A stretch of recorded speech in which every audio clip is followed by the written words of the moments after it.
বেলার ঝামেলা ছাড়া ফুলকো পাতলা আটার রুটি। এই রুটিটা বানিয়ে সারাদিন সংরক্ষণ করতে পারেন, একদম সফট থাকবে।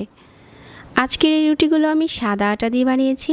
আপনারা একইভাবে লাল আটা দিয়েও এই পাতলা রুটিটা বানাতে পারবেন। এই রুটিটা খেতেও অনেক বেশি ভালো লাগে।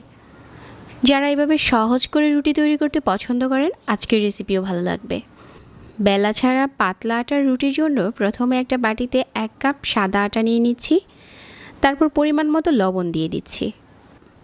প্রথম আমি 1 কাপ আটার সাথে 1 কাপ পানি দিচ্ছি। 1 কাপ পানি দেওয়ার পর একটা হ্যান্ড উইক্স দিয়ে খুব ভালো করে মেশাতে হবে। মেশাতে খুব স্মুথ একটা মিশ্রণ বানাতে হবে। প্রথমের থেকে বেশি পানি দেওয়া যাবে না, 1 কাপ পানি দিয়ে খুব স্মুথ করে মিশিয়ে নিতে হবে। তারপর আস্তে আস্তে করে পানি দিতে হবে আর মেশাতে থাকতে হবে। আমরা আটার এই ডোটাকে কিন্তু অনেক বেশি পাতলা করে তারপর গোলাটা তৈরি করব। এভাবে করে অল্প অল্প করে পানি দিতে হবে আর মেশাতে থাকতে হবে। মেশানোর কাজটা একটু সময় নিয়ে করবেন, তাহলে খুব স্মুথ একটা মিশ্রণ হয়ে যাবে। যখন মেশানো হয়ে যাবে আমি দেখিয়ে দিচ্ছি এটার ঘনত্ব কতটুকু। এটা কিন্তু একটা পাতলা ডো তৈরি করেছি। তো পাতলা আটার রুটি বানানোর জন্য আমার এই গোলাটা এখন একদম ঠিক আছে।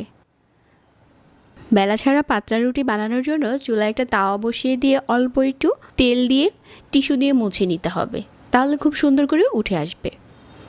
গোলাটা দেওয়ার পর খুব ভালো করে এই তাওয়াতে ছড়িয়ে দিতে হবে। 20 থেকে 30 সেকেন্ড পরেই দেখা যাবে যে উপরটা কুক হয়ে গেছে। এটা দেখে বোঝা যাচ্ছে যে এটা অনেক পাতলা। নিচে চামচটা একদম দেখা যাবে ঠিক ততটা পাতলা হবে। তো এপাশ ওপাশ করে উল্টিয়ে রুটিটা সেঁকতে হবে। আর একটা সময় দেখা যাবে যে এটা ফুলতে শুরু করবে। অবশ্যই চেপে চেপে তারপর রুটিটা সেঁকবেন।